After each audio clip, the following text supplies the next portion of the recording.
Hello everyone and welcome to a review for the DLC for Remnant 2. So, I've been playing the original Remnant and waiting for this new DLC to come out. This DLC is the second DLC for the 3 DLCs they have planned out.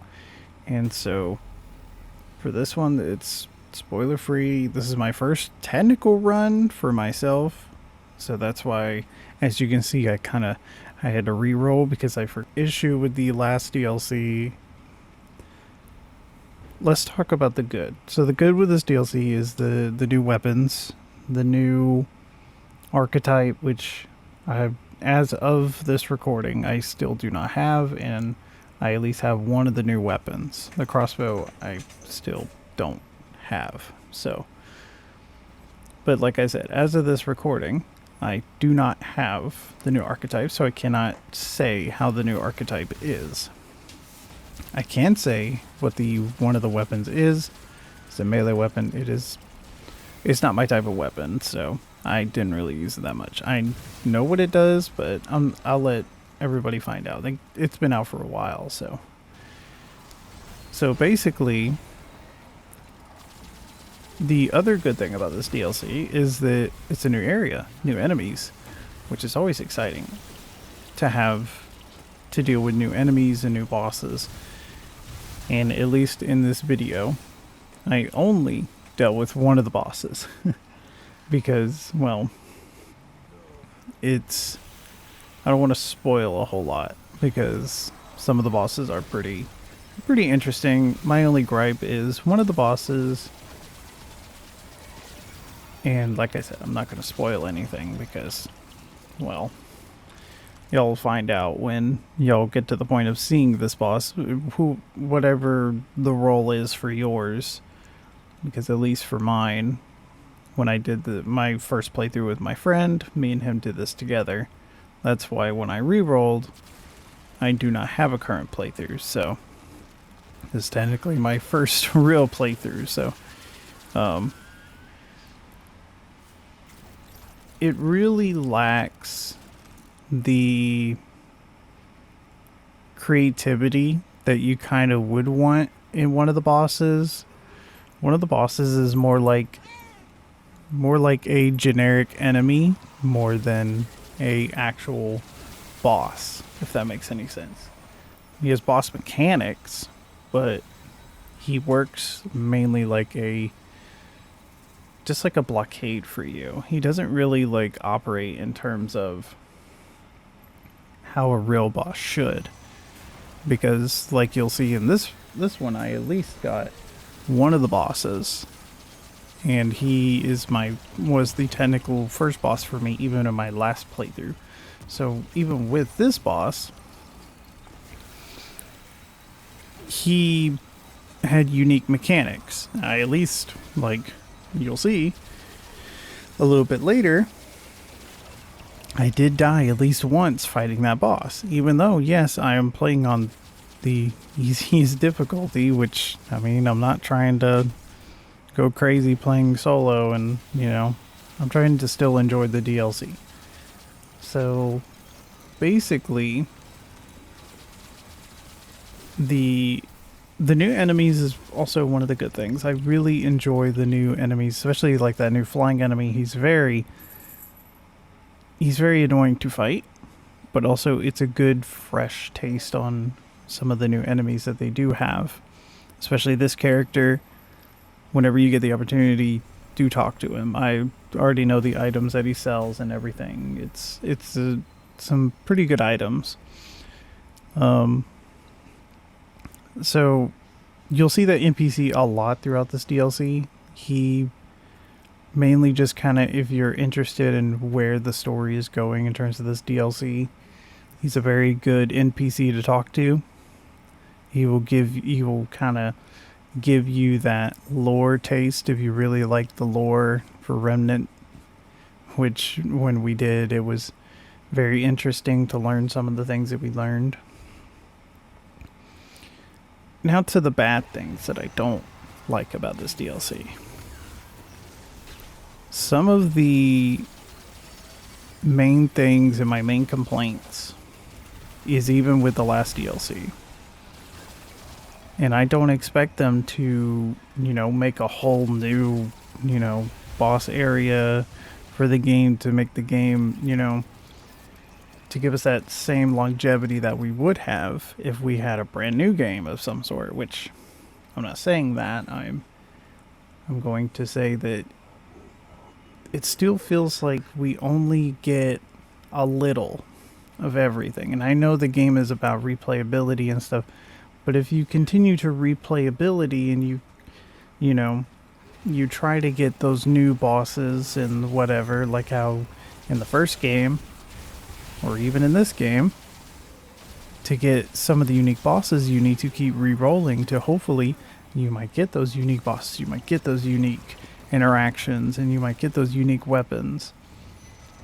Well, at least in this re-roll and the last re-roll that we did, because we did 2 re-rolls on my friend's playthrough, there was no real unique anything.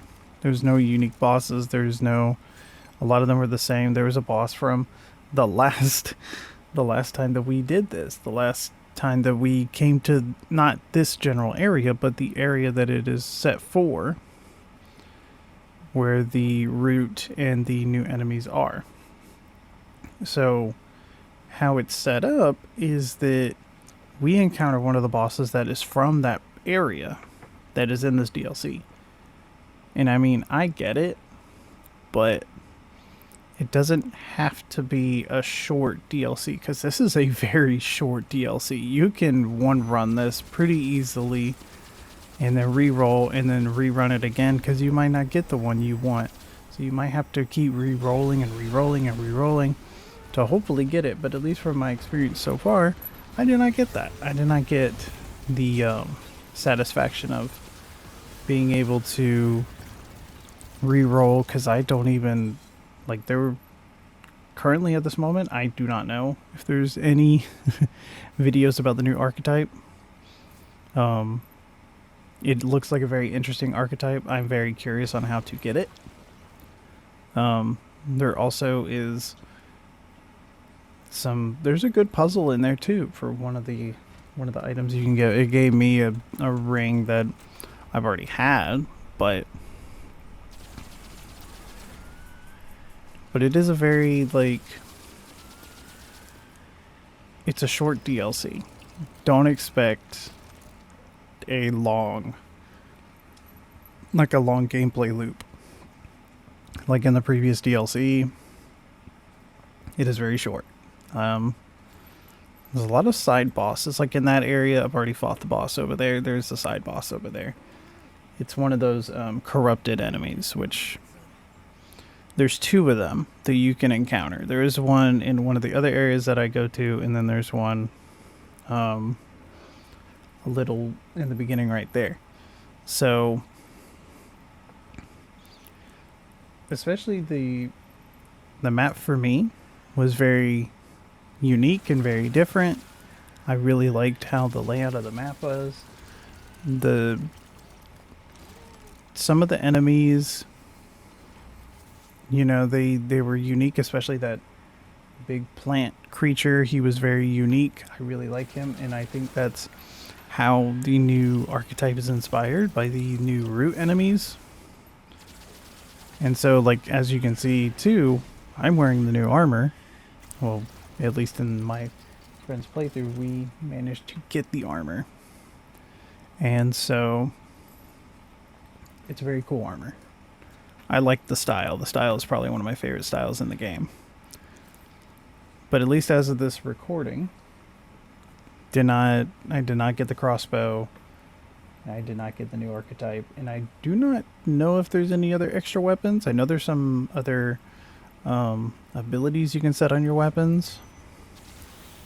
Which, I mean, the build that I currently have does not require any of those new weapons or abilities. So, at least for me.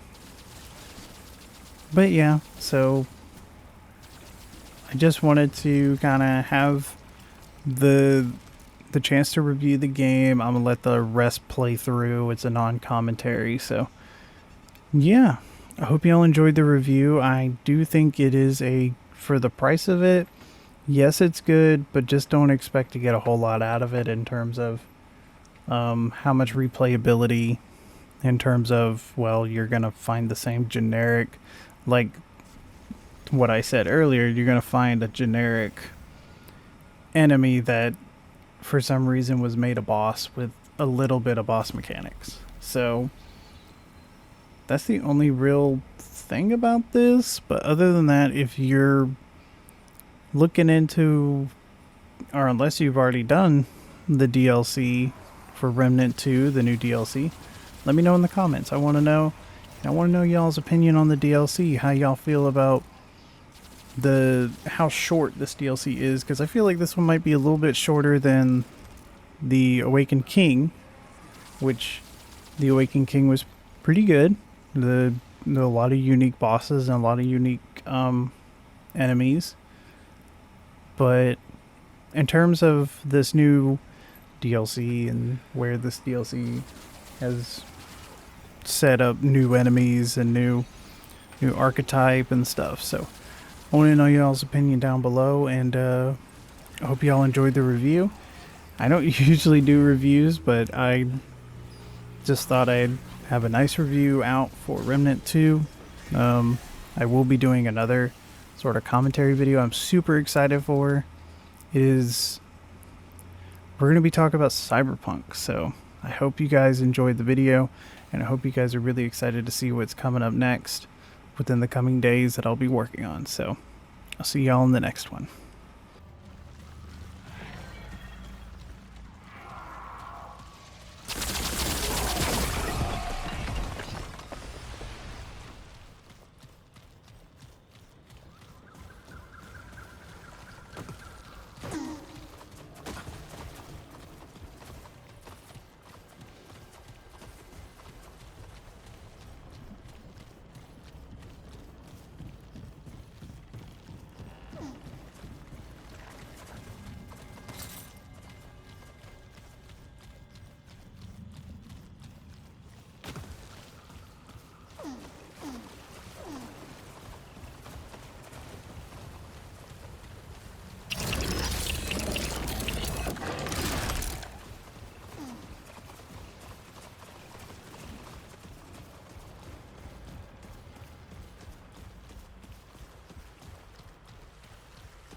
Okay, this is it.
I'm glad that's over.